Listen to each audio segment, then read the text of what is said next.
That's what I thought as I was coming up. Hi, how are you? Good, good, thank you. Erica, are you wanting the interpreter to make the announcement as to how to access the interpreter, uh, the, inter the interpretation? Yes, please. If you or see that I don't mind making that introduction, our board president, Lisa Pelosi, will go ahead and introduce the both of you. And then whoever would like to provide the introduction, that would be great. And then I'll go ahead and move the both of you to the interpretation room. Sure. I will do that. I'm the one who's starting the first leg, and then Isidro is going to do the relays. So for the simultaneous interpretation. So I will give the instructions in Spanish. Excellent. Thank you so much. Thank you. Thank you. Hi, Rich. Can I check your mic, please? Do you mind speaking? How are you? Oh, Can you hear me? you sound fantastic. Thank you so much. Okay, thank you so much. Okay, great. Thank you, Derek. Okay, here we go. Good afternoon. I would like to call this meeting to order. The time is 1:01 p.m. Welcome to a hybrid special meeting of the Board of Trustees of the St. Helena Unified School District. Today is Monday, March 21st, 2022.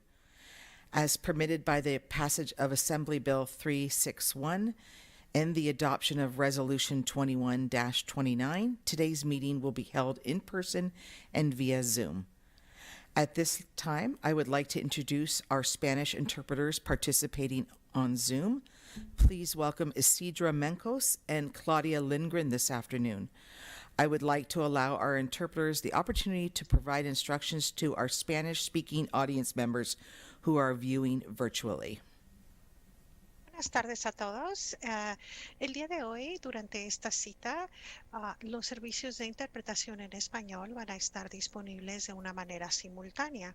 Para que ustedes tengan acceso a los servicios de interpretación, les vamos a pedir que pongan atención en la parte inferior de su pantalla en medio. Van a ver como un signo de mundo o un círculo que tiene cuadritos. Ahí pueden hacer un clic o un chasqueo y después les va a brindar la opción en inglés o en español. Si pueden hacer otro clic donde dice Spanish o español, y de esa manera pueden disfrutar de esta junta en español de una manera simultánea.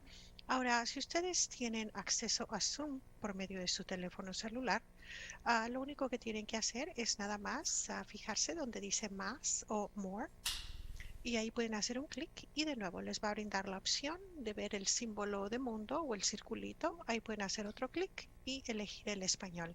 Estamos a sus órdenes. Muchas gracias. Perdone que le interrumpa, pero el volumen de usted no fue tan fuerte, así que si puede aumentarlo un poquito sería bueno. Escuche un poquito más. ¿Se escucha más fuerte? ¿No? ¿Escucha un poquito más? Sí, no tanto, de veras que no. ¿Me escucha mejor? ¿Qué tal ahora? ¿Qué tal Ok, ahora? está bien así, pero no muy fuerte como el volumen de los miembros de la mesa directiva. Ok, voy a revisarlo en este momento. Gracias, Claudia. Gracias. Thank you to both our interpreters for being with us this afternoon. I am Lisa Pelosi, Board President, and I would like to introduce my fellow trustees and district staff members by roll call. Please reply with present after your name is called. Board Vice President, Mr. Julio Olguin. Present. Clerk to the Board, Mrs. Jeannie Kerr. Present. Trustee, Mrs. Maria Haug. Present. And Trustee, Mrs. Laura Simon. Present. Also joining us is district staff, Executive Assistant to the Superintendent and Governing Board, Miss Erica Madrigal. Hello. And our IT Systems Analyst, Mr. Derek Machado. And lastly, I would also like to introduce our consultants from Leadership Associates today, Dr. Blanca Cavazos and Mr. Rich Thom, who's joining us virtually via Zoom. We are delighted that you are joining us in person or watching us on Zoom, YouTube, or Channel 27. A copy of this board meeting will be available on our website at www.sthelenaunified.org. Item 2A is the approval of the agenda. Is there a motion to approve the agenda for this special meeting as presented? I'll make a motion to approve today's agenda. Is there a second? I'll second. As most are in favor of the motion, I will request Ms. Madrigal conduct a roll call vote, please. Trustee Simon? Aye. Trustee Haug? Aye. Trustee Kerr? Aye. Trustee Olguin? Aye. President Pelosi? Aye. Motion carried. Item 3A is the Pledge of Allegiance. If you would stand and join me in the Pledge of Allegiance, please. I pledge allegiance to the flag of the United States of America and to the republic for which it stands, one nation, under God, indivisible, with liberty and justice for all.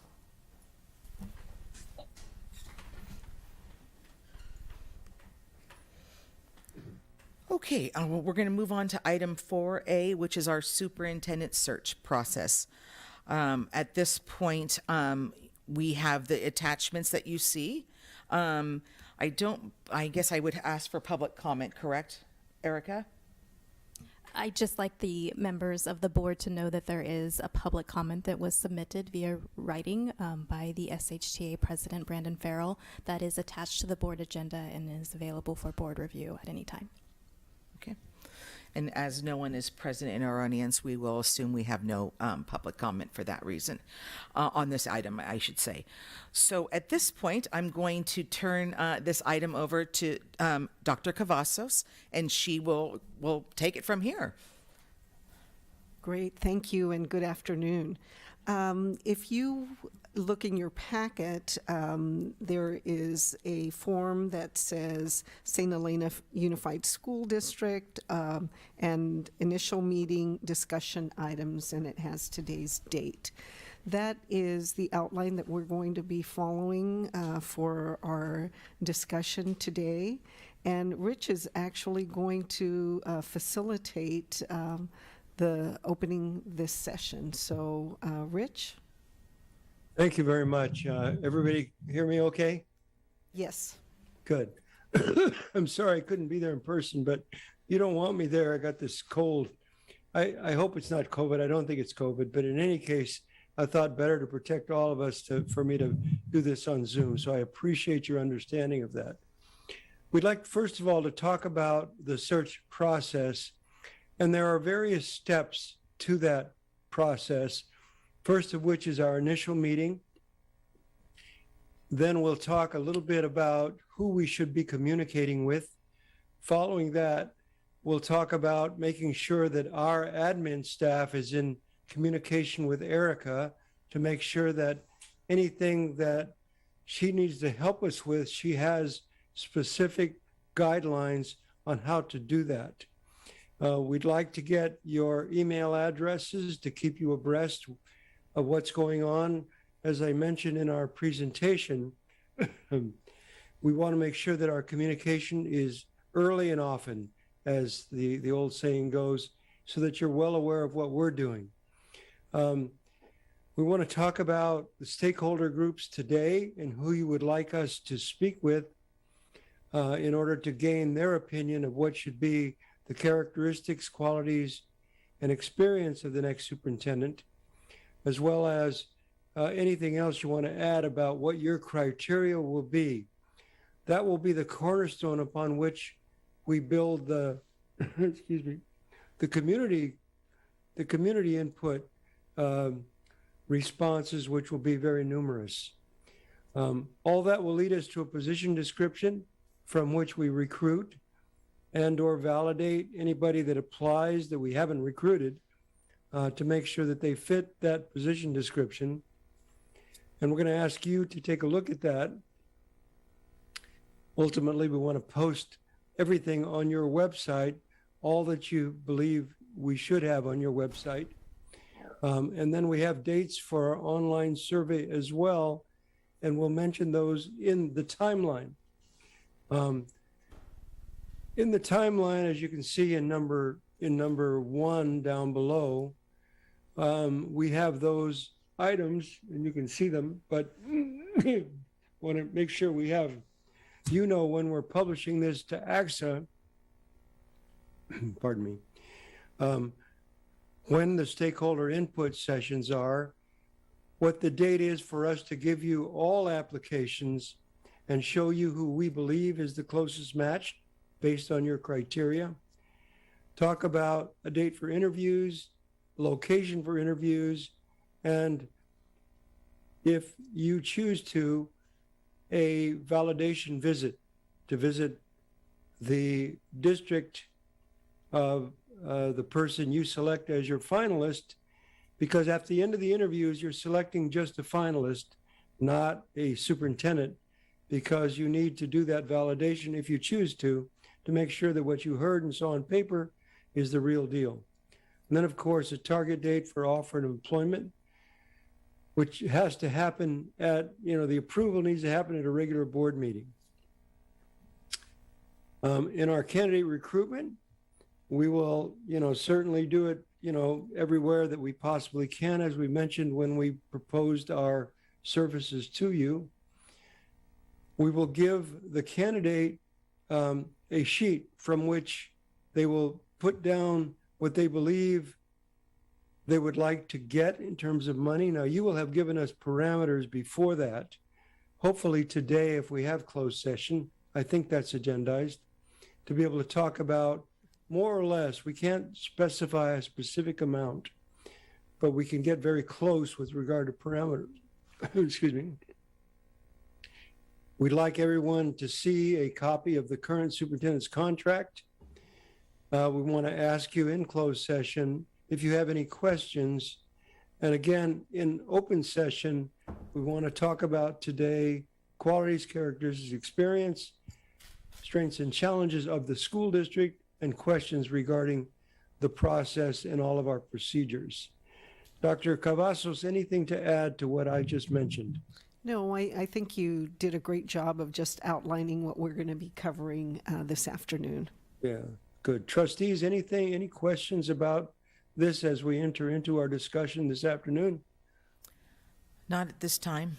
Okay, thank you so much. I appreciate it. And again, thank you for understanding that, I got this situation cold. Well, hopefully you'll feel better soon. I will feel better by tomorrow, I am sure. I am dedicated to healing myself today. Great. Lots of water, lots of sleep. That's what you need. So, first of all, could we talk about with whom we communicate when we're giving you feedback? And that is updates on the search. It is requests for dates. It's requests for input from you. It's how to disseminate the proposed position description, how to let folks know how things are going, keep you updated with regard to the dates and numbers of the online survey, and how that's going, to get the trustees' email addresses. I assume that's coming from Erica, but you can correct me if not. But to begin with, who would you like us to communicate with? A subcommittee, with every board member, or with the board president? Thank you so much. Thank you for that. And yes, our email addresses are on the district website, but we can certainly send those to you as well, but you'll find all of them there. Yeah, thank you. Trustees, and either from past experience or is there customarily, is there a person that does step forward for that role? Generally, what has happened is it's usually the board president, but it can be any of the board members, or you can select a subcommittee, if you will. Okay. It really is, sometimes we have questions. We will be communicating with all of you as far as where we are in the process as we move along, and as Rich said earlier. But sometimes we have a quick question that we need to ask you, and that's where having somebody, a smaller group, is much more efficient. Okay, certainly. And I'm happy to be that person, but I don't want to assume that that's what everybody wants. So feel free to Thank you. to chime in, trustees, if somebody else feels like they would like to be the point person. I'm okay with that, but I am happy, kind of thinking that it came with the title at the moment. So, and if for some reason I'm not available, then I just assume it would go to the vice president on my behalf. Yes. There is going to be a few days in April I'm out of the state, so perhaps if that presents a problem, then Trustee Olguin could step in. But is everybody comfortable with that? Yes. Yes. Okay. Yes. Perfect. Okay. Perfect. Thank you for that very much. And our executive assistant will be in touch with Erica to make sure that all of the forms and procedures and how to post things is clear to her, so it doesn't cause her a great deal of work. The biggest thing that we ask, and maybe we can get that done today, and that is who you want us to speak to in St. Helena in terms of groups and individuals, and we'll remind you whether there's a veterans group or a faith-based group or anybody you feel is a key stakeholder. We just don't have contact numbers for those people, and we will ask Erica and any other resources she has to provide us with that list, and then we can invite people to participate in our stakeholder input, or let's call it our community input, not stakeholder. That word is getting old, isn't it, stakeholder? But our community input, and we'll know who we're going to talk to. So we'll ask her for that. And that goes right down to number 5, to input from you, stakeholder groups, and development of the position profile. And if we can get that done, and we're going to suggest a couple of dates on the timeline for us to get that, and maybe we can jump there right away so we can see if that works for the trustees. Can we post the timeline, Ms. Madrigal? Can we put it on screen? Yeah. So if you can take a look, if you can scroll down a bit. Now, where it says consultants confer, we would ask you if it's okay, given the date, today's the 22nd. So if we can confer with staff and community that you have designated on March 28 and April 1. As you can see from the line above, we're asking if after today, we can post the online survey so that everybody that's a commuter and isn't able to come to see us on the dates of April 28 and April 1 have an opportunity to begin to respond now. Typically, we'll get a lot of those. So would that work for the trustees for us to do that? Staff and community input on March 28 and April 1? So one quick thought that pops into my mind, because April 1 is a Friday, can you confirm when spring break starts for our school district? Absolutely. It's the first week of April. So I can go ahead and let me share our academic calendar here. Yeah. Let's take a look here.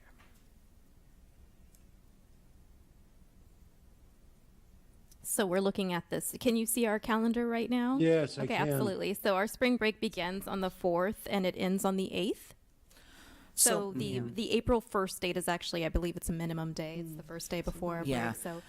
So that was my concern. If it's a minimum day, I'm Sure. concerned that we lose a lot of community input because people will leave for spring break. So ideally, I would find I think we should find another date other than April 1st. I mean, Okay. even if it's March 31st, the day before, but that maybe is too close together to the 28th. I just know we're going to lose momentum there. Yeah. Once everybody goes away, and coming right back on the 11th is pushing the timeline out another whole week. Right. So We agree. That's too close. So March 31st. Unless Erica, because she's all knowing of all things, is the March 31st anything within our school district as a entire community that we need to be aware of, that parents may be pulled in different directions? No, actually, I was just scheduling something on the 31st, so I know that it's a Okay. great day for events. Okay. Yeah. Blanca, how does that work for you? I have a conflict all day on the Okay. 31st, Okay. unless we could How look about the 30th, Blanca? those 2 days are already blocked 30, out. So 31, maybe we okay. could do the 29th. Does that work? Okay, that would be ideal. Does that work, Erica? How does that work, Erica, on your schedule? And ladies and gentlemen of the board, if we did 28 and 29? I'm thinking that should be okay. We're, Erica's just probably pulling up a few things on her laptop here to check out. Yeah.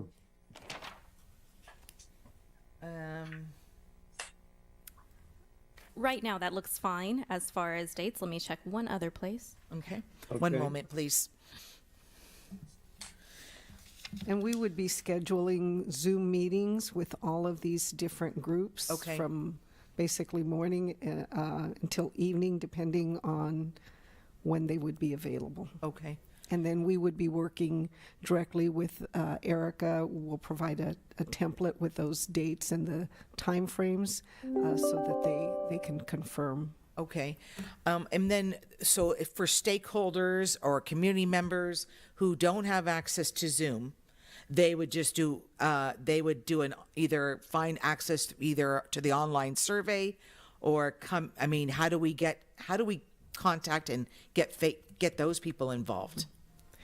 And I think those individuals, if we needed to come for an in-person Okay. meeting, we'd have to schedule it beyond those Okay. dates. And obviously, the first Yeah, would not that's- work. Yeah, what we found in our searches since, the onset of Zoom is that we tend to get a lot more people that are willing to get on Zoom than those that come in person. But we are available to be there 28 and 29 if that's the board's, if we think in St. Helena that would be the best way to get people. And we can Zoom from there as well. So we could do both on That's those great. 2 days. Yeah, I just want to make sure that we're thinking of Yeah. everybody. And so that people, I kind of like the idea of 2 back-to-back days as well. I think it's helpful for your workload as well. And I think once the dates are out, I mean, we can promote it and get the push out there for the people. But if you guys, so you're saying you would be here in person conducting Zooms, or your Zooms are remote? I'm No. just to clarify. I will be there in person. Blanca, you as well? I would need to be remote because of the other commitments that I have. Okay. Okay. So Just switch off. I'll be the person there, and I will try also to maybe that evening see if I can arrange something with your DLAC committee, your Spanish speaking group, either that night or the next night, the 29th, so that we can make sure everybody's involved. And any other special group that can't meet during the day, we always want to have a community forum, and that might work well on the 29th or the 28th, depending on it. We want to make sure that everyone who isn't scheduled for that input has the opportunity to come to a kind of a community meeting, which I will be able to run Great. at that point. And we will, by having one in person and one on Zoom, we'll catch everybody for sure. Okay. And also, if we're talking about DLAC and ELAC, if they, or just other parents that feel more comfortable speaking Spanish, we could do one in person and one online. Okay. That's right. As That'd well be for perfect. them. So since Yeah. we're both, And we can, when we Bilingual, get we the can handle it. contacts from Erica, we can call them and make sure that, That's we great. get that DLAC, ELAC president or respective presidents, excuse me, to, to set that up with their groups.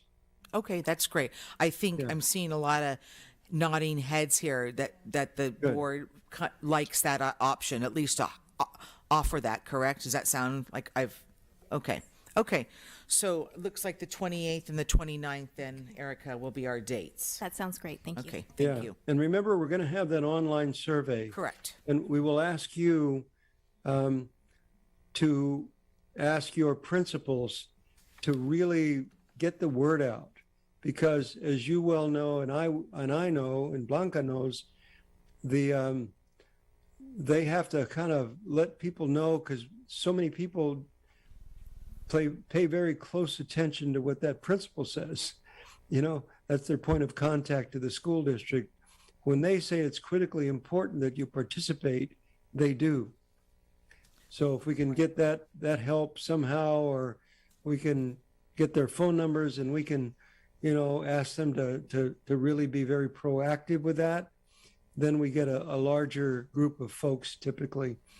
And it's critical because then it's one of the beauties of this search process that you're going to get not only input on a variety of questions, which come back in a nice graph, like did they want a budget specialist or 3/4 instruction and 1/4 budget, or facilities management, or great communicator, whatever it is, will show on the graph.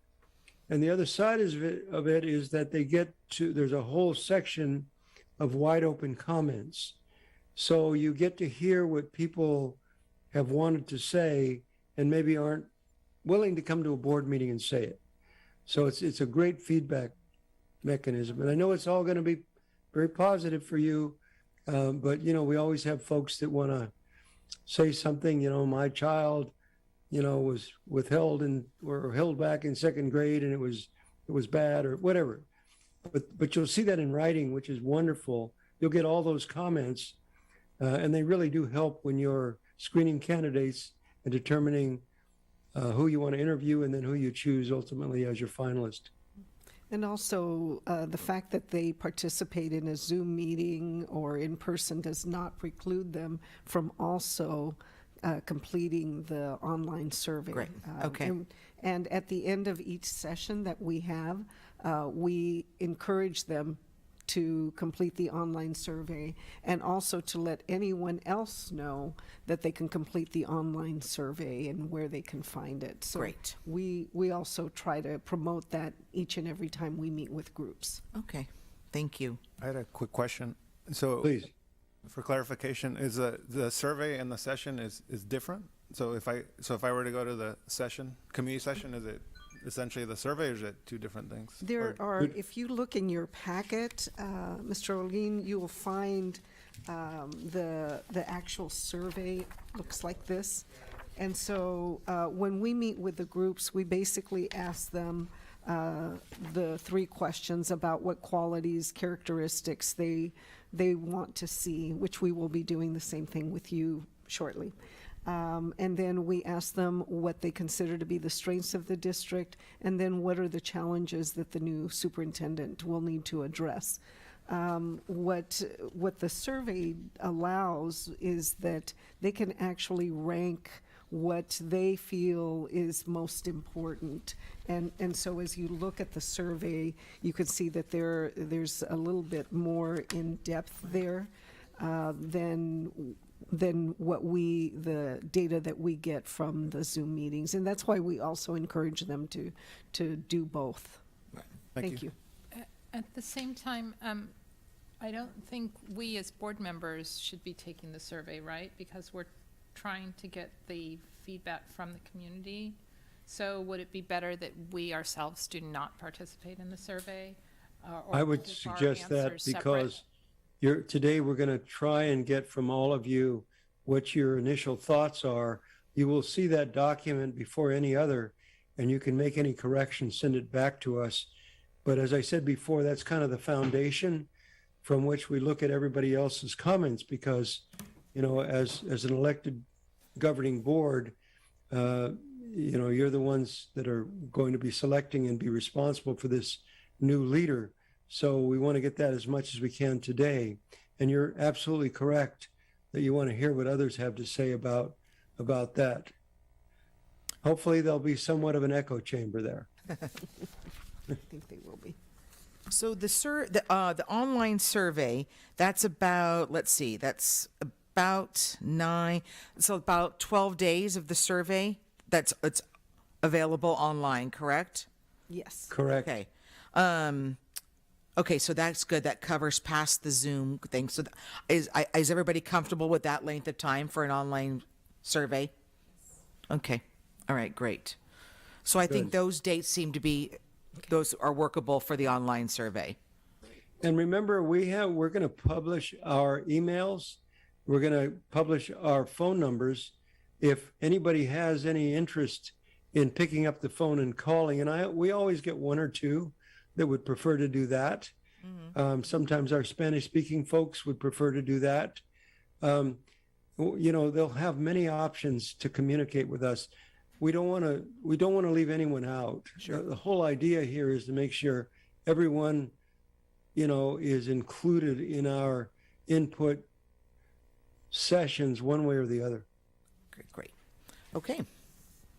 Great. Shall Good. we go over the stakeholder groups Yes. at this point, and Rich, and find out which groups you want to include, and then add any that are not. This is just a suggested. These are examples. These are not telling you this is what you need to do. It's just to Yeah. prompt your thinking. Right.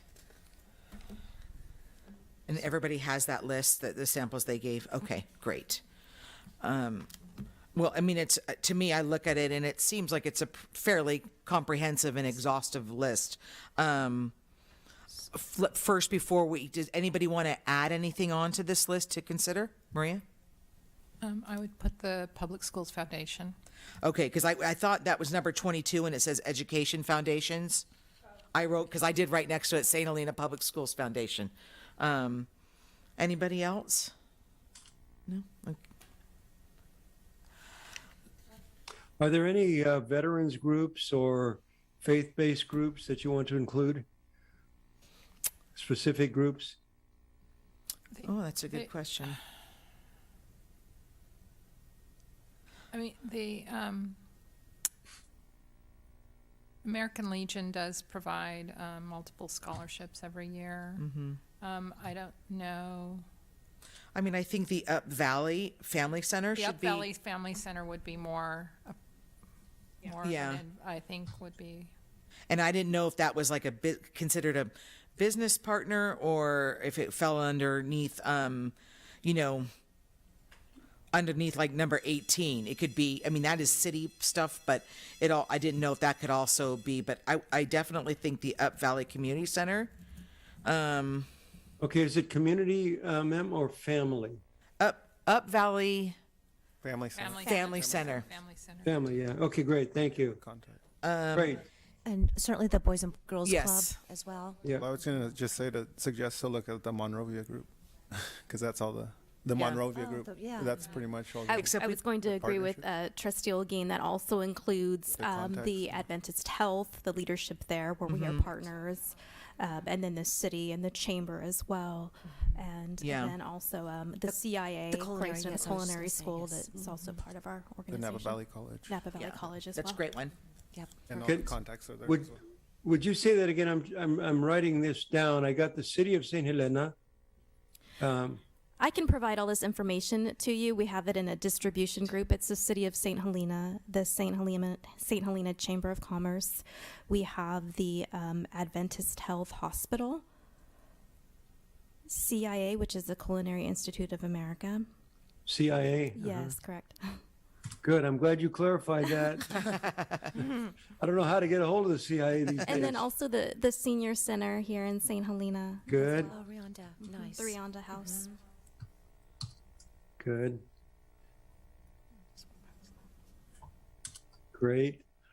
Um, And- yeah, okay, so if we keep thinking, because the more specific that we have this, the better job that we're going to be able to do for sure. Absolutely. Go ahead. So, One moment, Trustee Cow. I also, I know that, I don't know if it needs to be a separate group. Maybe they could be merged with some of the other groups, is some of the representatives from preschool programs. Yeah, well, I was thinking, well, Hulu is part of the Monrovia Group as preschool for all, but you're thinking somebody from the co-op specifically? Or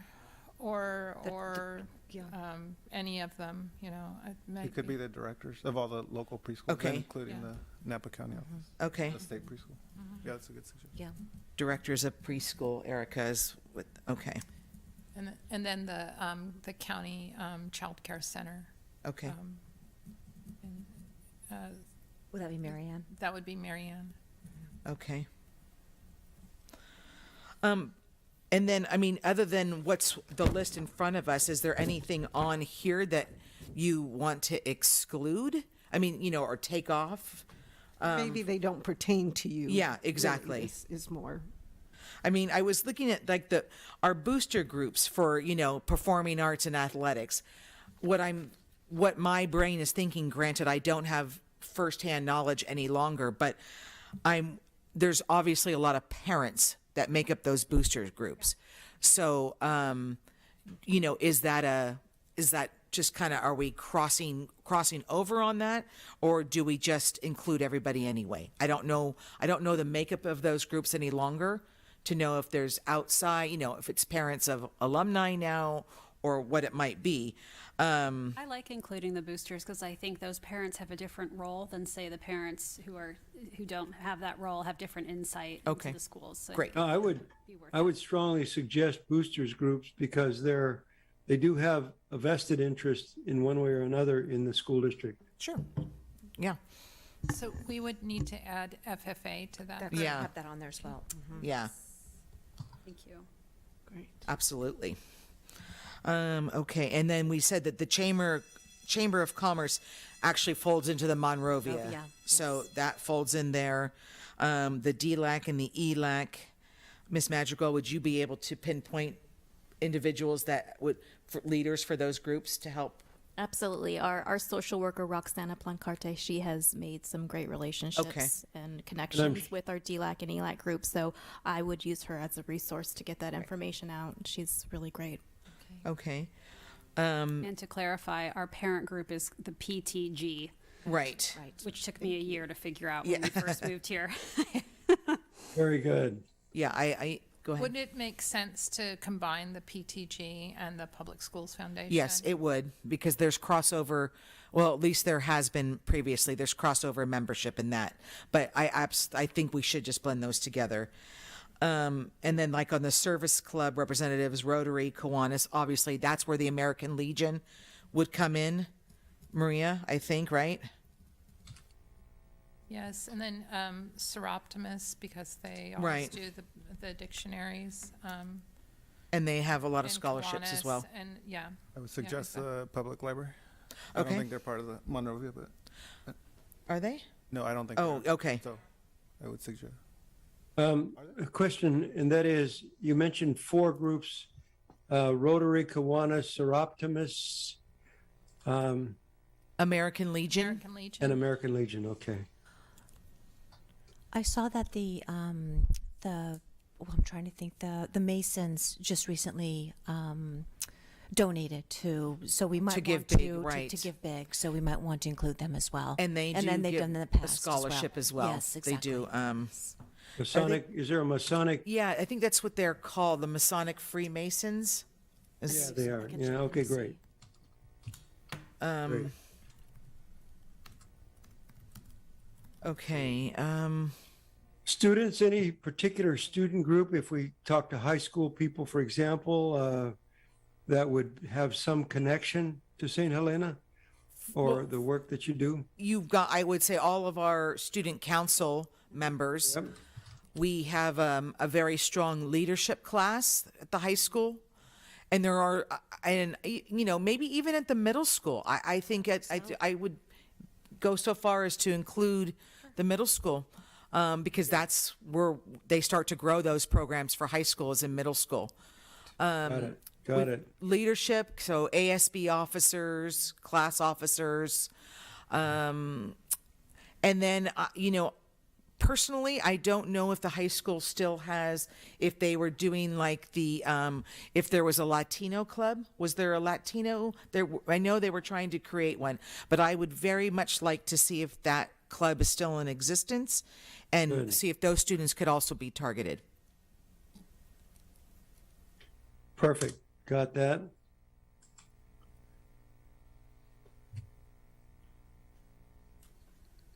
There's the Any, why don't we move to significant individuals?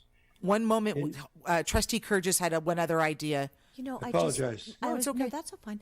I was also thinking about just the different clubs. There's the There's the Unity Club at RLS, so that's for our middle schoolers, and then the LGBTQ. Oh, correct. At the high school. Correct. And then and then as far as the Masons, the name of the lodge is the Napa Valley Masonic Lodge, number 93.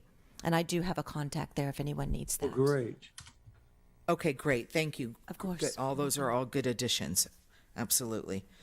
Anybody else want to care to add anything, or it's a big list? Yeah, it's Have getting the there. library How about, in there I'm sorry. Yeah. I was thinking any individuals that are of significance to the trustees and the district could be former board members or key philanthropists or a company that has donated a lot to the district, or any of those individuals. So there's a lot of major donors. We could look at, since it's a current project, there is the funding group for the Hall of Fame and the track. So that's a large. That's Mr. Jim Gamble. Yeah, that's a large fundraising campaign led by Mr. Gamble, and it's Good. two fundraising campaigns. Correct. So Beautiful. And that's specifically for the Hall of Fame? And the RLS, our RLS middle school track renovation. RLS. What is that first name? Why am I drawing a blank? Roger. Mr. Roger Trincaro would be another individual. Yes. How do you spell his last name, please? Trinchero. Trinchero. Trinchero. Got it. I did it. And honestly, at this point, there may be people who will pop into our heads. I've got to be honest. Yeah. I was thinking, as I was preparing for the meeting, thinking more about groups Yes. than focusing on individuals, because there may be, some former board members to talk to, or past presidents of boosters or things like that. So, Yeah. but Well- we can always get back to you a little on that. I mean, we won't Sure. wait too long, but if there's a couple of individuals, could we Yes. reach out to you and let you know? Right, and they can also be directed, because for some of them, it's going to be much, much more convenient to hop online Sure. and participate. So they could be directed, we will be sharing with Erica the schedule.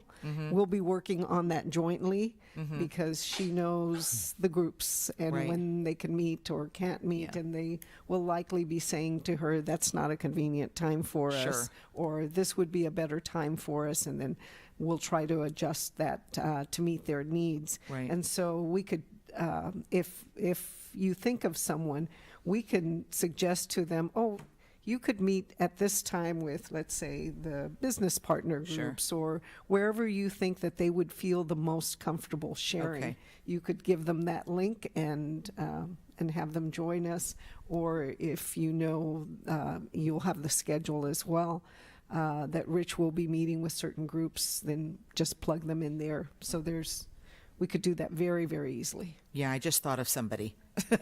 Good. I'm ready. Well, Maria, go ahead. I also think, I don't know how we would reach out, but we do have many school sites that have a active and vocal neighborhood groups that people that live across the street from schools, people that Yeah. don't. So reaching out maybe to some of those neighbors that have come to the school with concerns in the past. We do have a list of certain neighbors of our school sites. I don't know if we want to go down that road. I don't know. I'm just Yeah, throwing it so- out there. Do we advertise that in the newspaper? Because I know a lot of the group that she's talking about usually, I'm not gonna stereotype, they're older group, but they that's primarily where they get the information from the St. Helena From the Star? local newspaper. And that- some school districts actually just do a very quick ad that they put in the newspaper that says, you know, We can do a letter to the editor because Yes. those are always read, and we can just sign, and I can sign it That's perfect. as like board president, saying, "Please, you can find the survey here."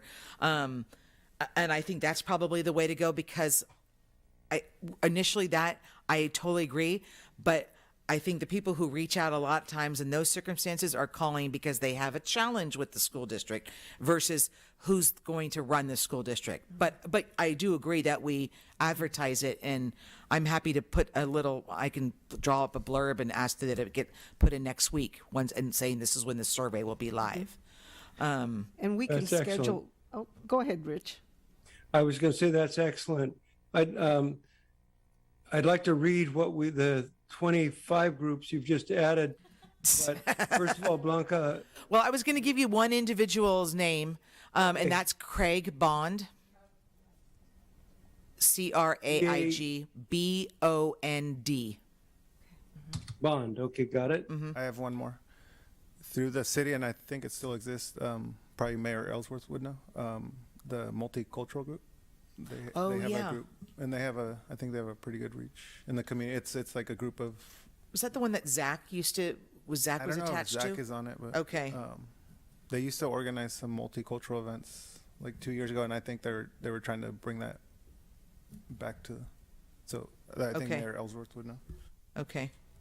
I have a quick question about the stakeholder meetings. While all of these groups are valid and important and every voice is necessary, will there be ample time for the people that work directly with the superintendent, the staff, the principals, the teachers, to have multiple options to do the stakeholder meetings? I really want to make sure that as many voices of those employees are heard. And that's where we'll be working with Erica because sometimes we do, the same, I'll say the same group, but we do them twice. Okay. Maybe offer, where they can meet on Monday at this time and Tuesday at this time, and so that they will have other opportunities also to participate. Can we ever offer like a free period, a release period, or a free period during the school day, Or before the before the school day? The school day. I mean, It's just something for us to think about. And Yeah. Right, and I totally have them agree. access it during the day, not in the evening when that might not be a time Right. that they can do it. Yeah. Agreed. Typically, we've met with teachers at, depending on when their dismissal is, but 3:30, 4 o'clock, right in Okay. there. So they're done with their day. Right. I mean, I think it just, what you hear, what we're saying is we want to make sure there is an ample time for our staff, for people who work in this building Yes. and for all of our campuses. And whether or not they know crystal clear that they can contact you directly. They can email you, they can call you. I don't want them to feel like we missed both opportunities on 2 days to talk for a Right. variety of reasons. And that's So- always another option for Okay. them. So generally, I'll just say people love the survey. Okay. That's usually the number Sure. one way for them to respond because they could do that at midnight. Right. If they choose. Second to that, they like the Zoom meetings because they don't have to get dressed, they don't have to travel. Okay. And then third is the in-person meeting. That kind of, so you generally will see the most participation in the surveys, and then it just kind of Okay. drops, just because that's the world we live in right now. Sure. Okay. That's good. Is everybody comfortable with that? Yeah, and you're going to be here, or Rich is going to be Rich will here on be the here. 20th. I will be there, yeah. And typically, just so you know, the automatics are confidential employees, classified employees, certificated employees, cabinet. So your staff is always, because they're there, they will all most likely meet with me in groups. So we'll definitely have central office and hopefully principals together in person. And so and hopefully teachers as well. But that's, as Blanca just said, it depends on whether they want a meeting in person or Zoom. Okay. And many of them do like Zoom, and we'll get like 30, 40 on a Zoom call. But it's worked very well. Okay. That's great. So Yep. one more thing before we move on, and I'm not certain how much the board knows about this, but our executive cabinet will often host what we call faculty feedback lunches. So there are periods of time where we can capture a specific group and we offer lunch to our teachers. And so that's usually a nice little incentive. So we would host a lunch there in their staff lounge, and then we can, of course, host any of you there so that you can collect those responses. And I'm happy to share Yeah. that information when it might be a good day and time. Okay, great. That's Very great. good. I put that down. That's Thank great. Erica, that's great.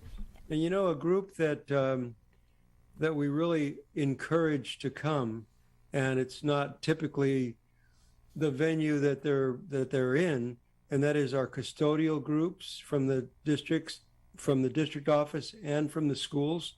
Right. And just to make sure that they know how important they are to you. And they really feel honored to be able to contribute to the, the professional profile that you want Absolutely. for your superintendent.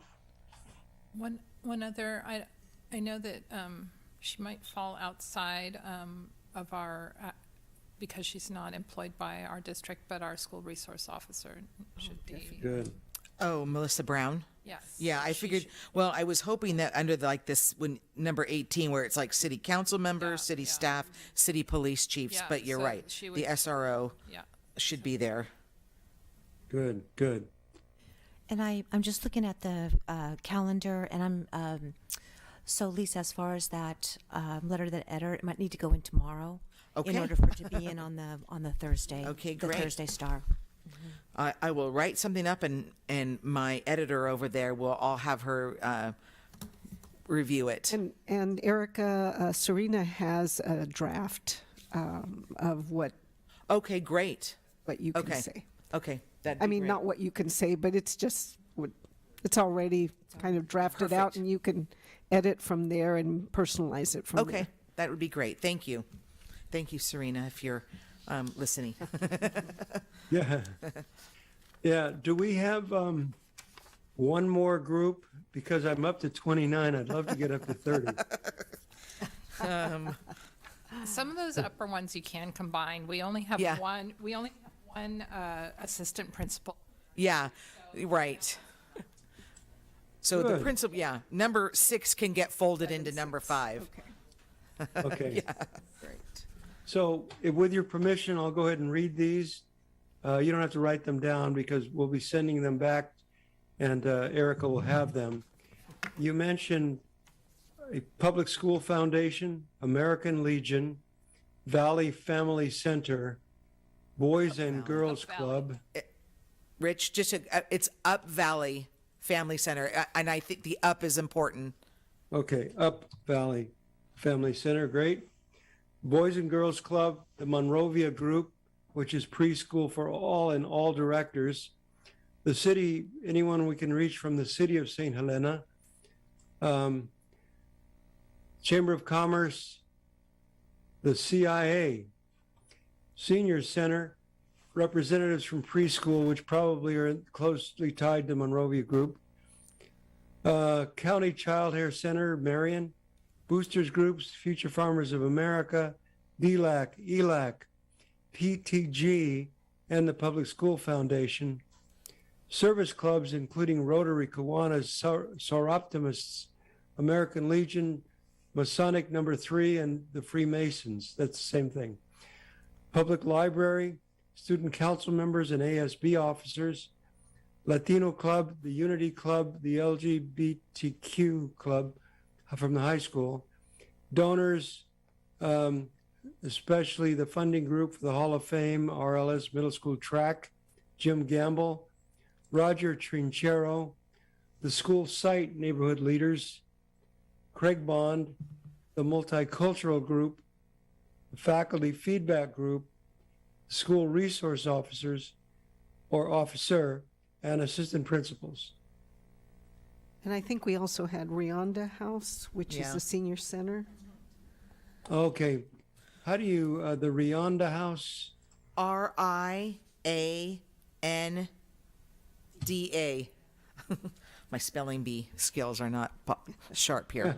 And there's another service club. It's the International Oddfellows, and that's a pretty large club here in Yeah. St. Helena. So that might be a good group as well. Yeah. That's great. And There's your 30. yeah, and Rich, some of what some of the groups that you listed actually fell under the Monrovia Group. I know it got a little confusing. The Preschool for All director, who happens to be Trustee Ogeen here with us, sits in on that Monrovia Group. So, so maybe we can help you by, we can send you the information of who falls under that Monrovia Group, because Good. some of the things that you read aren't necessarily separate from that. They're in that group. Very good. I Okay. like it. Where did the name Monrovia come from? No, we don't know. I played semi-pro baseball for the Monrovia Okay. in LA County. Great. Well, I think that does it on this one. I've got these down, and Erica, I'll be in touch with you so we can get the specifics. As Trustee President said, we want to make sure that we don't duplicate too much here. And I know I can see already a few duplications, as were just mentioned. So between Serena and Blanca and Rich and you, we'll get it all sorted out. Sounds great. Thank you. Thank you. And Blanca, you want to move on the agenda now? Yes, so I think we've covered the groups. So what we do once we gather this information is we actually will use it in addition to the information that we'll gather from you today to draft a job description. And once we draft that job description, we will share that back with you and have you make any adjustments that you see are necessary before it gets posted on your website and on ours as well. For the position description, one of the aspects that we will need to put in there, or list in there, is a description, a narrative of the community and of the district. Generally, you already have that written because you use that for recruitment or for describing that. If you have an existing description that you would like for us to use, just let us know, or if Erica, if you can send that our way, then we will include both of those, what you would like, how you would like the community described, and how you would like the district described. And there's plenty out there because of other things that you do that require that. May I just stop you one moment there, Yes. Blanca? Erica, do we have that information? Do you feel comfortable with what we have? Would you like a trustee to help with that? I think possibly a trustee to review what we currently have would be Okay. excellent. Okay. Would somebody like to take that on? Okay. And since I'm volunteered, I get to say one more group. Yay! So actually, I just thought of Waves. Because Okay. yeah. Okay. So Waves is our is the swim group that is managing our pool. Oh, our yes. pool service. That's WAVES, Waves? Yes. Okay, great. And so just for the record, that was Trustee Howe who volunteered to help with the descriptions. Thank you so much. Yeah. Yeah, if you were an applicant for this job, you'd first look at the advertisement and the date and all the closing date.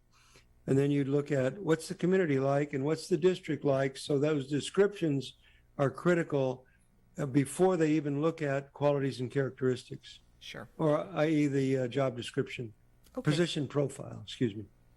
Great. Thank you. Thank you. Okay, and as I said, we'll ask you to approve that draft before it gets posted. We've already talked about the online survey dates, and you've approved those. As far as AXA publication, that is already being publicized today, so that should be in the EdCal today, and then on the 28th as well. The reason that it is today is because AXA, they also have a week off, similar to the spring break, and if we waited, it would really put us back in getting that information out. So we felt that it was more important to get it out now than to wait until they would publish again, which would be after the spring break. And Right. that would really put us behind on recruiting candidates or having candidates take a look at it. Although I will share with you that people who are looking are going to be looking today. They will be looking today. And we will start getting people interested today. Okay. It also, after we finish this meeting tomorrow, we will be also posting it on our website and doing that email blast it is an email blast where everyone, the 900 people that have signed up with us to get that information, will be getting it as well. So it will be out there. Okay. And we've already affirmed the dates for the stakeholder input group. And then we have, if you look at our schedule for conferring with us and meeting to go over the applications that we receive, we have proposed April 28th. Does that work for you?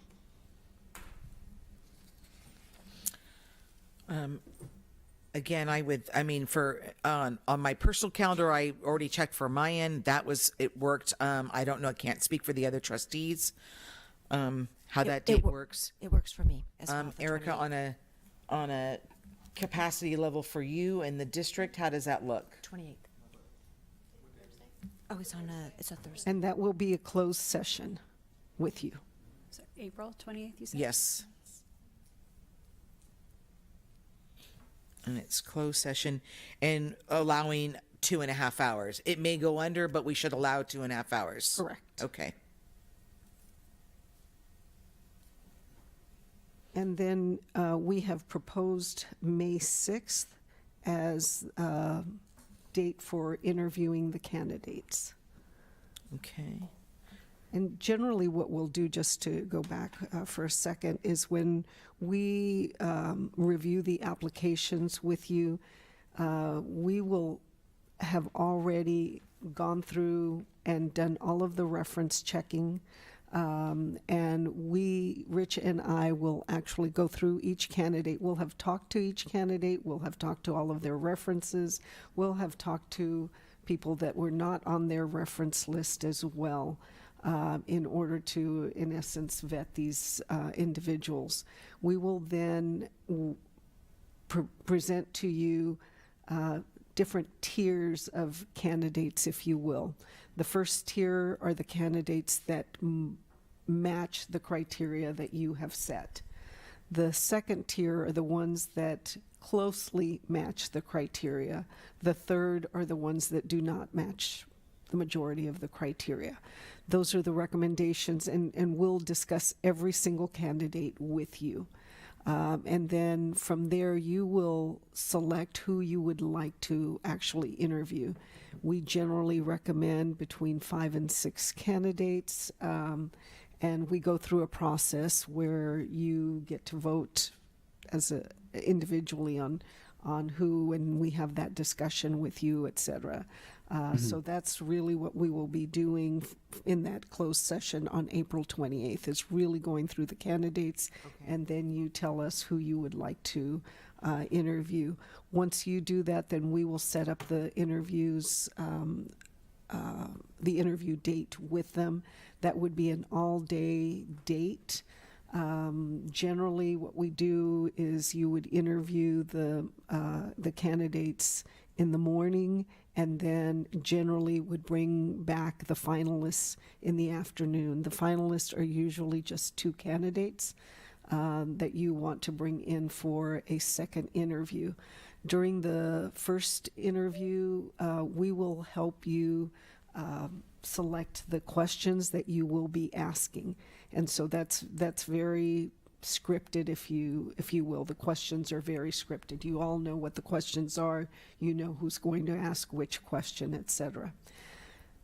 The afternoon, I'll call it the afternoon, the second round is really a session where this is where you are asking all the questions that you want of the candidates. And so that is not scripted. Okay. That is where you're going to follow up, and if someone mentioned something and you had some questions about that, that's when you will be asking those questions of that candidate. After we do, and Rich and I will be available to help facilitate that, in the sense that we will be bringing in the candidates, we'll be escorting the one that just finished, we'll be escorting them out, we'll be bringing them in, we'll introduce them to you, and then we will be in the room in case you have any questions or clarification that you want from us. But that really is our role. We then step back and allow you to conduct the interviews, but we're there to support you in any way that is necessary. So if you will look at that May 6th date and see if that is a date that can work for you. It's good. It's good for you, and that works for me. And then literally, when you say all day, we're talking like an 8 to 4 or a 9 to 5. We're talking a It's full. generally, we will probably start at like 7:30, just to give you overview and orientation Okay. of what the day is going to be like, and then we could go as late as 5 o'clock. Okay, I'm blocking out the whole day then. Yes, definitely block Okay. out the whole day, because you want to have that rich discussion, and you want to feel comfortable with your decision at the end of the day. Is that the same time for the 28th? How much The- time will you need on the 28th? The 28th will be about 3 hours. That's we're just going over the candidates. That's Rich and I and you that are going over each of the applications. And so we can fine tune that for work, with your schedules with family, work, things like that, what might Yes. What might be. work out best. Yeah. Erica will be so kind and send out a doodle for us for the 28th, as far as a 3-hour time frame. Thank you. As far as, I might suggest, as far as venue for May 6th, don't you think that the harvest in where we did it last time was very, very appropriate? Yes. Excellent. It's a very appropriate. Yeah, it's definitely, venue. that was it's going to an- be my question, is Okay. whether, I think we should really consider being off-site, just for Okay. confidentiality of her. And we would recommend it for exactly that reason. Okay, perfect. Yes. Okay. And it allowed, the way it was set up is that there's an entrance and an exit at the opposite end of Right. so that the people that are waiting do not see the people. Great. So that Exiting. they don't see them as they leave. Sure. That's beautiful. Great. Okay. One of the things that I'd like to mention about, excuse me, pardon me, about April 28th is it's very hard sometimes to just get the applications at that time. And Blanca, you may have covered this. I apologize. But if you want to see if you want all the applications visible to you in a portal several days before, we'll do that so that you can have time to look at those applications. That's something we've established the last couple of years, which seems to work for trustees, that you have time to go through each one.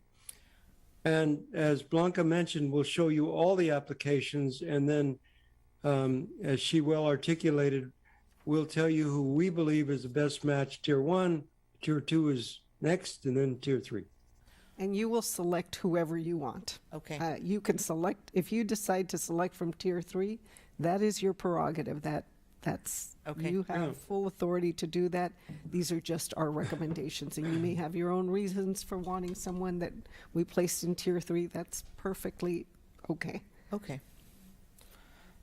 I like that idea of the portal because it gives us Yes. additional time because sometimes it's just not enough time. Right, When you're right. sitting for the 3 hours. Yeah. And you may have, once you do that, you may have some questions of us that we can answer. Exactly. Yes. That's what I was thinking as well. So Yeah, that'd be great. that would be great if we could see that ahead of time. Yeah. Yep. We noticed that when we did this before because someone can look really good on paper and then you would know something about them that that put them into the third tier, and we would not know that unless we could talk to you. Yes, and that's why it is very much a closed session, so Okay. that we can, respect their privacy and the confidentiality. Okay. All right. Thank you. And if I may, about the interview day, typically people interview somewhere between 4 and 6 finalists. Because if you look at breaks, starting at 8 o'clock with the first person, an hour interview, and then a little break, then another hour interview. So you're done at about 1 o'clock with 5, maybe 2 o'clock with 5 people. And then you deliberate and you bring back 2. And that's why the 8 to 5 is so very necessary. Yeah, that makes sense. And then, Miss Madrigal, do you need help from us with an off-site venue organization? No, I think I can take care Okay. of the details. Thank Okay, you. great. Thank you. Thank you very much. So, I go I ahead. do want to ask a question. So we actually, if maybe Jeannie, you can correct me. When we did our last interview, we actually had 3 finalists. And I'm wondering if there is a recommendation, whether it's 2 or 3, or should we be narrowing it down to 2 after our first interviews? Yeah, and I think I remembered it was 3 finalists. Yeah. It's up to you. Okay. Yeah, that's As time permits, you would just have a shorter time to do the upfront personal conversation with them, given the time frames. okay. And Because we it don't want to really keep you depends there on all the pool. night.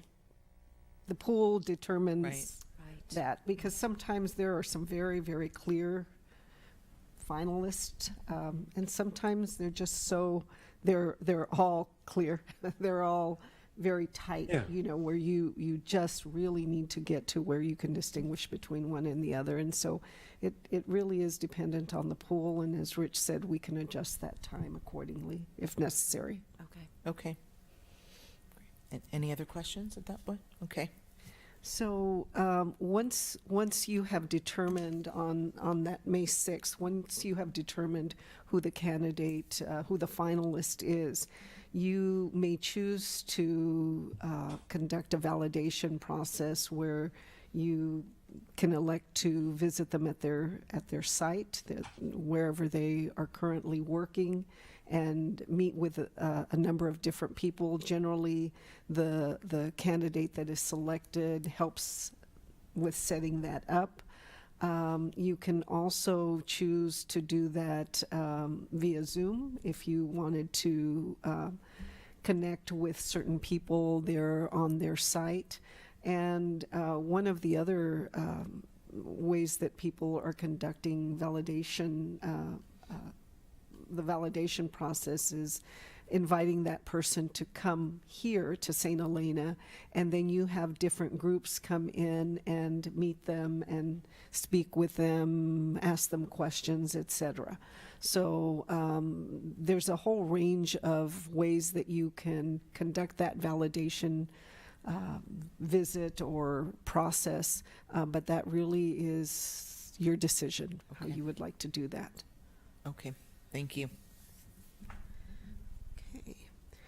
and then once all of that happens, then at a regularly scheduled board meeting, which is May 19th, that's your board meeting in May, then that's when you would take official action to appoint that individual so that he or she may be ready to start on July 1st and ready to go.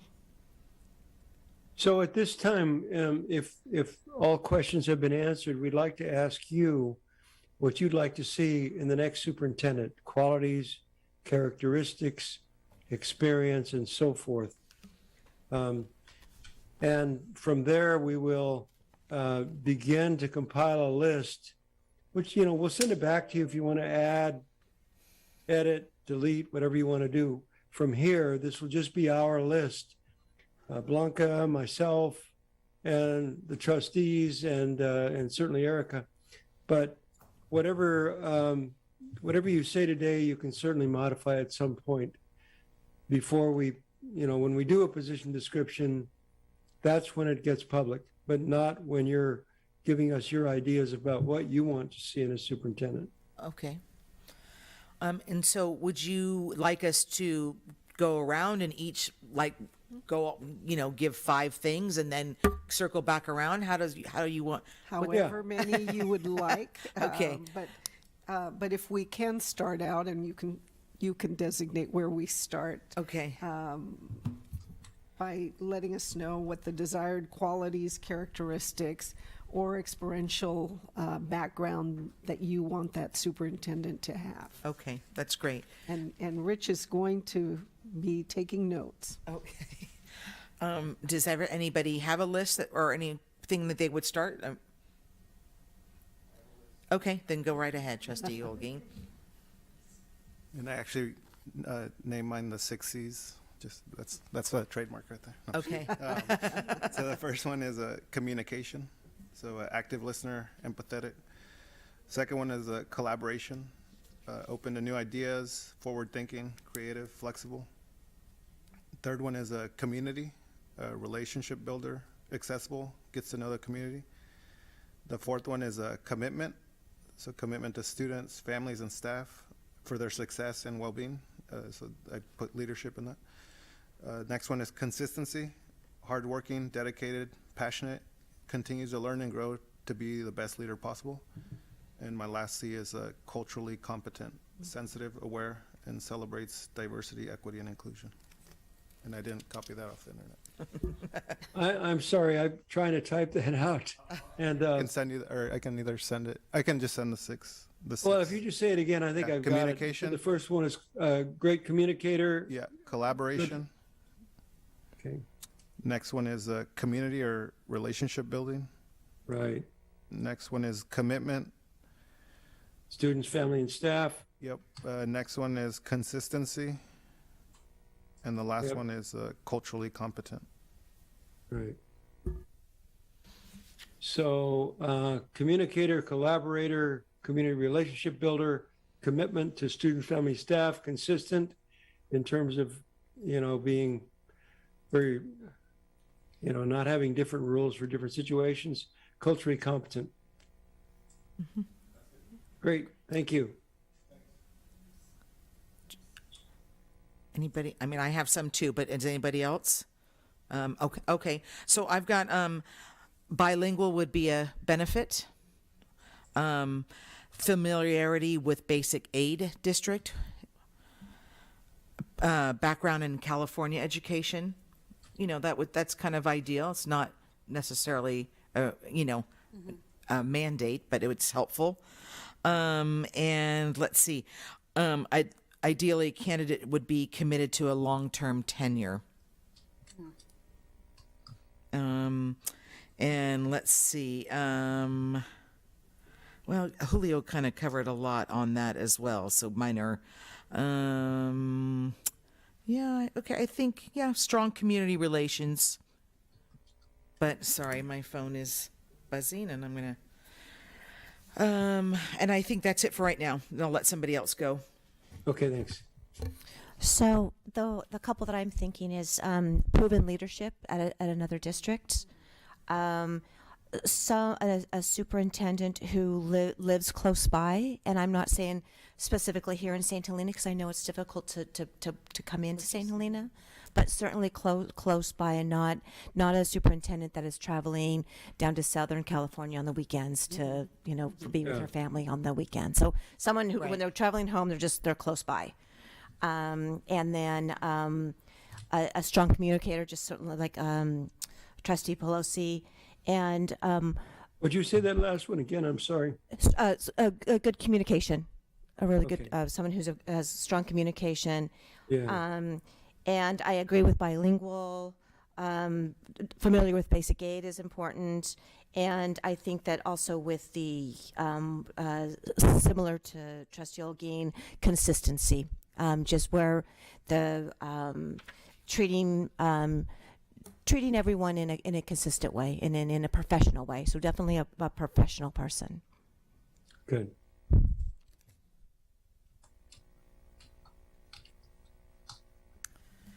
So it's hard to follow those because everyone's really hit almost everything. But the two that I would be most, I feel that as a small district, we need someone with a very multifaceted expertise because a superintendent for a small district, they really have to be competent in all areas. So to maybe clarify more, not someone who's just on the finance side, not someone who's just on the curriculum side, but well-rounded. Yes. Well-rounded. That's my, okay. And another big requirement for me would be someone with classroom experience and preferably also site supervisor experience. Classroom experience as a Teacher. teacher. Okay. And a site administrator. And a site administrator. Okay. What you said, the first comment, I've got it. 5 years I was in Little Cardiff School District, as I mentioned, about 1,200 kids as well. It was 1,100 children. And you have to wear all the hats. You have to have your tool belt on, as well as your, Exactly. your tie ready to go when you're done, tightening the pipe. So you're ready to lead the instructional group and then the board meeting. You really do wear all hats. Laura? Yeah, everything that was said, I completely agree with. And I, just to add on, and I don't know how easy this is to spot during the interview process, but a superintendent who does not micromanage, that has faith and trust in their principals, and to collaborate and work with them, but not micromanage. And I don't know how, if you have some advice on how you weed through that, but I know that can, from previous experience, that can really create an environment that's And not. that really has to do also with building leaders. So because someone that micromanages does not build leaders, they build followers. And someone who builds leaders trusts people to do their job because they don't have time to do everybody else's job. They are busy doing their own. And so I think that one of the ways that we get to that, Rich and myself, will be, as if that's one of your criteria, and it is now, is that when we follow up with references and non-references, those are some of the things that we will be looking for as well. Because there will be people, when we're talking to references, there are key things that they say, and some of the things that they will say is, they helped me to become the leader that I am today, or they helped me to become, principal because they gave me these responsibilities. So there are key things that we are looking for or listening for as references and non-references are telling us about them. And there are also key phrases that people say when someone really is a micromanager that you can sense it, you can feel it.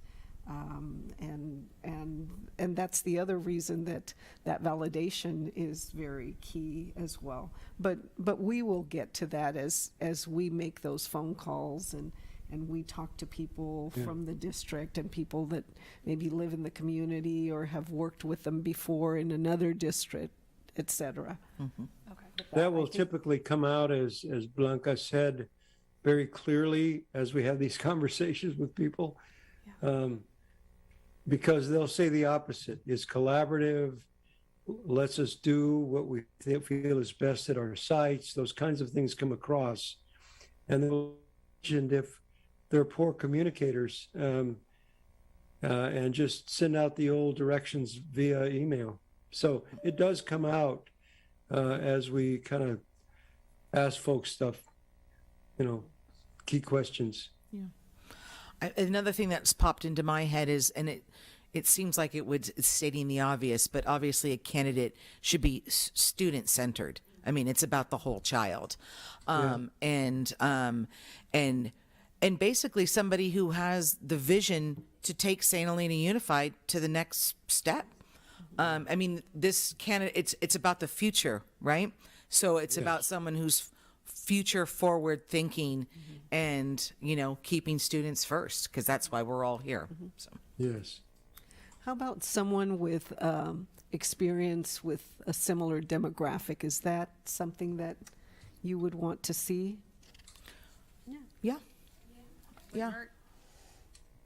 And by that you mean the community makeup or Right, the school population makeup or both? Yes, Okay. especially the school population, that they've worked with students like yours. Sure. Yeah, that's always a benefit, I would think. Yep. Any other characteristics? And if you think about it later, we can come back to that as well. How about what are the strengths of the district? What is it that you want to make sure that the candidates know? This is what's really rocking in St. Helena. This is what's great about St. Helena. You'll love this. As a superintendent coming in, you're going to love these aspects. Aside from, I know Rich is going to talk about how beautiful it is, and I agree 100%. I love. We know that. Oh, it's so beautiful. I mean, But aside from that, as far as the district is concerned, what? I think the generosity of our community, and I don't just mean financial generosity, but generosity with time, generosity with commitment, generosity with involvement, as well as financial generosity. Beautifully said. And I would also say that and our strengths are our employees and our students. That's absolutely our strengths. Yeah. And although historically we've been fiscally sound and we are still, we benefit from being a basic aid district without a doubt. But it's a strength, but it's shifted a little bit, our because of what's happened in our community in the last couple of years as well. But I still do think that we have fiscal strength. We are very fortunate that we're able, our per pupil spending is high. And many other school districts that might be lacking for certain resources, St. Helena does not. And I think that's important. That's a strength of ours. Definitely. And then I think another thing is that we have a very competent executive cabinet in place, and executive assistants as well. So, so I think that's really important that people know that. Yes, because they want to know, am I going to need to go in and clean up? Right. And which is fair. I mean, if that's what the situation were to be, that would be fair. But saying that, these are assets. Really, Right. that's what we're talking about. Right. These are assets, and that's a tremendous asset that you can come in and you've got people that are going to support you moving the district forward. I think that's Right. a tremendous asset. And we have great facilities. I think that's important. We have a safe environment and community. Those are strengths. we have an LCAP in place. We have all those. I think this is hard to like put into like a bullet point, but one of the things that I think that we as trustees find out when we go to CSBA conferences, and we think we go in and we learn, we take a session and we learn something. It's like, well, we've been doing that for 2 years already, or we've had that in place for 4 years. So I feel like we do a lot of things well already. So it's next level. I think that the fact that we've been able to achieve so much that now we're able to focus on areas such as equity and wellness, which are highlighted right now in our current LCAP. We have shown that we can overcome challenges that we have in the past with respect to certain curriculum issues that we had and structures that the school district used to have. So we've moved from a point where we did have a lot of issues in math, and we've overcome a lot of those challenges that we faced in the past. So we have been able to move forward in a lot of areas. We've made progress. We haven't been stagnating. Mm-hmm. We've made a Beautiful. lot of progress in the last few years. So really forward, not only forward thinking, but forward moving district. Yeah, I mean, we have, we have, particularly at the high school level, I mean, with the dual enrollment, the pathways, the career technical education, we have a lot of different pathways for our students for post-secondary, life outside of high school. And I think that's a strength without a doubt.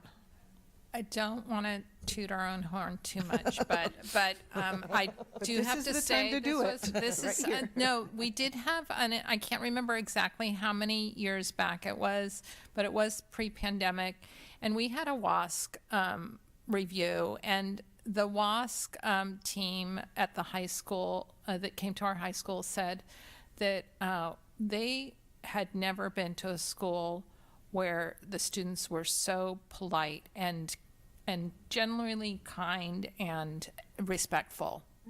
And I think that speaks to our community and our students and our staff. Yes, and the environment that has been created to foster that, to continue to foster that. Yes. And these are great. teams of people that go all over the state, and they've seen they were not newbies. They had seen a lot of Right. schools. You said respectful, kind, and They said was the other? polite, Polite, very thoughtful. polite. Yeah. Good. That is so great. I would also say that one of our strengths is our community partnerships. And our partnerships are really important to us because they add a lot to our school community, especially with our students. Yeah, great. I think another strength is the relationship tagging on that with preschools, because that has increased engagement, and that has been a strength of this district. I also think, while declining enrollment is an issue across the state, actually, Yes. a strength that it can be viewed as a strength is our teacher to student ratio. Yeah. Small class size, yes. I would say so. I think another strength are how the campuses are structured, these little like microclimates of learning with the K2, 3, 5, et cetera. I find that to be a strength. And things are just popping into my head. I guess this is the That's time to do great. it. I'm at a time when a lot of school districts are no longer able to do specials. We really have a very robust arts and specials program at every one of our schools. And I was going to say that particularly because of the pandemic, another strength is the amount of services that we are able to offer for our students as life is trying to get back to normal. And, you know, there are programs and people in place to help our To students. help them So, transition back. yeah, right? exactly. And anybody else? And we can, if you think of something else again, we can Okay. come back and add that. Should we take a little break? Yeah, if we can just take a 5-minute comfort break, if everybody's okay with that? Great. Okay, thank you.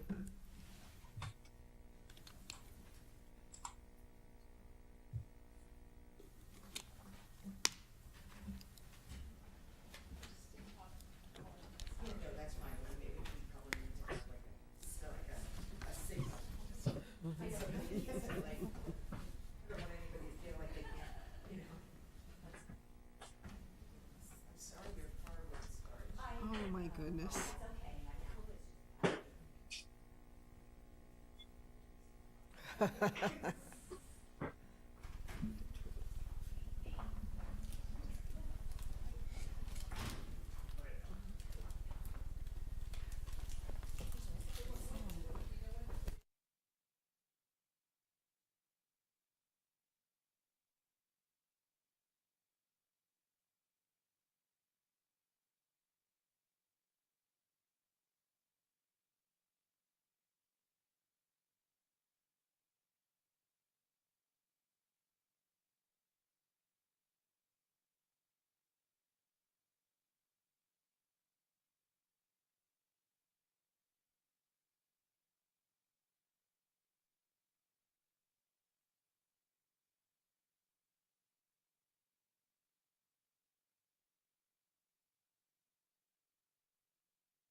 Send Superintendent Wilson. Okay. We're going to reconvene here to our session, so thank you. We can carry on there, Dr. Cavazos, to carry on with the, Yes, and Next I'll step. take notes until Okay. Rich steps back in, but Okay. but we're perfectly okay. okay. So then the third question that we have for you is, what challenges is this new superintendent going to have to deal with? Well, I mean, I think as we, again, just to mention post, our endemic times, we're still going to, student achievement and the achievement gap. I think that's still a real challenge that exists. And I think, it always remains a challenge, and I know it's always been a goal, as well as, improving family, parent, student engagement. I'll stop right there in case anybody else has some things to add to that. I'll add a couple. I think one of them, just depending on the candidate, is whether they come from a larger district. So I think the transition, I mean, I think there's some challenges to coming into a small town and trying to find their place. So I think that would potentially be a challenge. And then another one I had, continuing our LCAP goals, if they weren't really part of forming them. So like, do they believe in those LCAP goals, or so that might be a challenge as well. I'll leave those two. So I have down, similar to Trustee Pelosi, is kind of just a learning recovery, kind of a plan, and what to do as we move forward after the pandemic. There's certainly there's the benefit of declining enrollment, but it's also a challenge. Declining enrollment isn't a challenge for our community. And then also, one of the things, and I don't know whether it's a challenge or not, but one thing that is what our next superintendent may need to work on is the moving from the district of choice program into an interdistrict type of An IDA. IDA. Yeah. IDA. That's what I've got right now. Those were two I had. Yes. Good job. So I just want to echo Trustee Olguin's comments, because they were spot on. And then the one issue that we have been a district that has continually had revenue growth, and now we are facing, because of the fires, we had stagnant revenue growth, and that is maybe something that most people coming from other districts would not have, because either they're not dealing with a district of choice, not dealing with a basic aid district, because most basic aid districts never have the stagnation of income that we just went through because of the fires. Yes. No, I think. I'm being rambling, but so when we say someone coming from a basic aid district is helpful, they also have to recognize that we are not in the same financial situation that we were in 4 years ago. Okay. Laura? I would agree with all four of those. Okay. Yeah. Okay, great. I would think another, it's both a strength and a challenge is, it is a small knit community. A lot of people know each other, and people have very strong opinions about things. And so, it can be a challenge for a potential superintendent that, to have to hear what everybody has to say. Because it is, engagement is good, but people do like to share their opinions on things. So that might be a challenge for somebody. And then, again, both strength and a challenge is, what does the next 5 to 10 years look like for St. Helena Unified? What's technology look like? How are we preparing our graduates for the, post-secondary life? So those are challenges. I mean, they can be goals as well, but they are challenges. And, always needing to find ways to further engage all of our stakeholders, and always particularly our Latino community as well. And I don't know, would transportation be it's a challenge? I kind of think about, we're in this challenge right now of finding drivers, and our current staff has done an amazing job of consolidating routes and whatnot, but it has been a challenge, and I have a feeling it might continue to be a challenge. So, Yeah, I think so too. Seems to be a challenge statewide. yes, okay. Right. So that's what I have at the moment. Maybe, well, I'm just going to say it because it's true. Recognition that many of the loudest voices in our school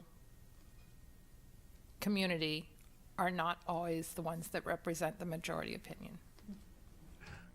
And that's really hard in a small community, but we just have to, I think that's something that always should be kept in the back of the mind, that there's always going to be a group that advocates something, and quite often the loudest voices in the room are not representing the majority of the views of the community.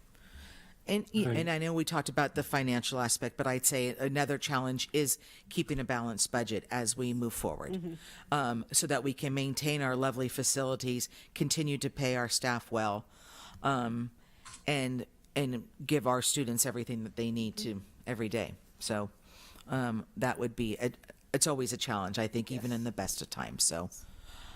And that's where we need someone that's a visionary to kind of see what, here we are today, where do we want to be, and how are we going to get there?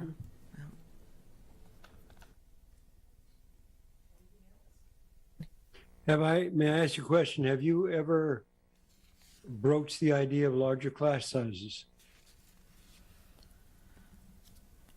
I mean, you can speak. You have the most history. I just want to say no, because Okay. I believe that it's something that's important to our entire community, that that our class sizes are smaller. But I don't think we've ever been at this board table and said, we need to increase our class sizes. You're not there yet. No, No. You're I not mean, there, you may not. enrollment was even higher 10 years ago. I mean, Yeah. and and it was still small if there was 18 students to a first grade class or second grade class, whatever. But there's a couple of different factors for why I think class sizes are the size they are right now. they are today, And that was a that's right. conscious decision to keep our class sizes during pandemic and post and endemic times. So. Good. Excellent. But I'm sorry, but that could be a challenge for a superintendent, Right. where there the conversation about maybe higher class sizes and what is the ideal and things, especially at this point. Yeah. And like Trustee Pelosi said, we specifically lowered our class sizes at the lower levels just because of the end of first the pandemic and now the end of the pandemic. And so the next couple of years, that may change, as far as the class sizes. And currently, what is the average? I know it's under 18. Yeah, I'd say at the lower grades, it's probably 13 to 15. Yeah, someone mentioned 14. Just wondering if that's upper grades as well in high school. No, I would say 6 through 12 is different. I would say TK through 5 is, I would say 14 is probably a good average. That's beautiful. Wow, wouldn't everyone love to have that, to be able to focus on each of those children? Each of the scholars or learners or whatever you call them. Yeah. I don't know if this is going to be a challenge or an asset, but we are negotiating our labor contracts right now. So that superintendent will be coming into a situation where they were not part of labor negotiations. Okay. So I mean, in one sense, that work is not something they're going to have to deal with for a little while, but at the other end, they're going to be working with a contract that they had no input or That's good to know. Yeah. Right. And I also think a standard workplace challenge when a new leader comes in is just creating cohesiveness on your team, right? But I think that not because anything at the present exists otherwise, it's just that's going to be a challenge for a new person to come in with a well-oiled machine already in place and continue to, have that collaboration and cohesion, and then everybody being on the same page. Right. Got it. Okay. Okay. unless you have anything to add, and you keep in mind, you have a lot of time still Okay. before we finalize, we get to where we draft the job description and then, and before we finalize it. So it's not like if you didn't speak now, you can't speak again, so. Okay. So at this time, the one thing that we didn't cover, Rich, and it just occurred to me while we took the break, is the deadline for applications. I understand that from Serena that that deadline was going to need to change, and she had a discussion with you about that.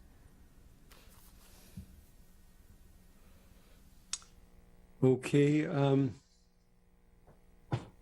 I think she was asking me whether if the board changes it, she needs to know. Okay, I don't think there's any other reason. okay. So we're okay.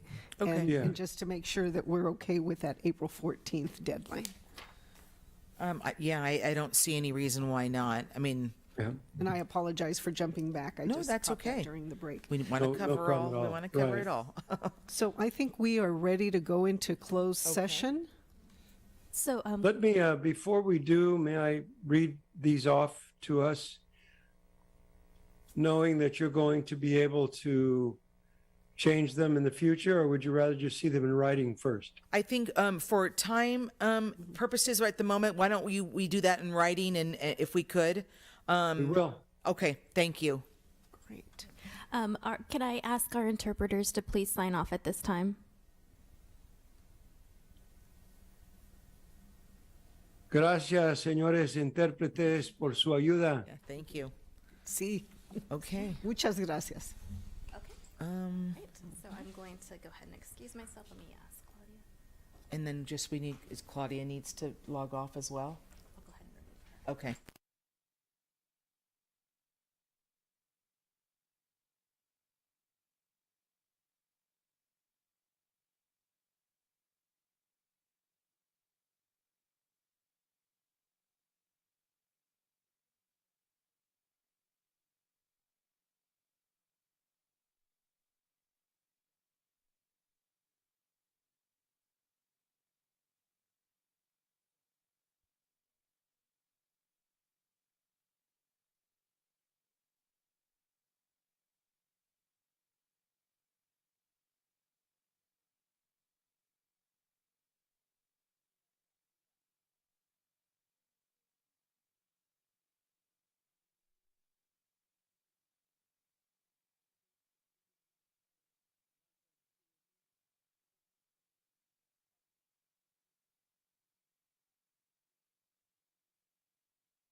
neither. Yeah, I know. Okay, we'll talk to you soon. Thank you. Bye, Rich. Bye-bye, thanks. Thank you. Okay. Are we? Okay, great.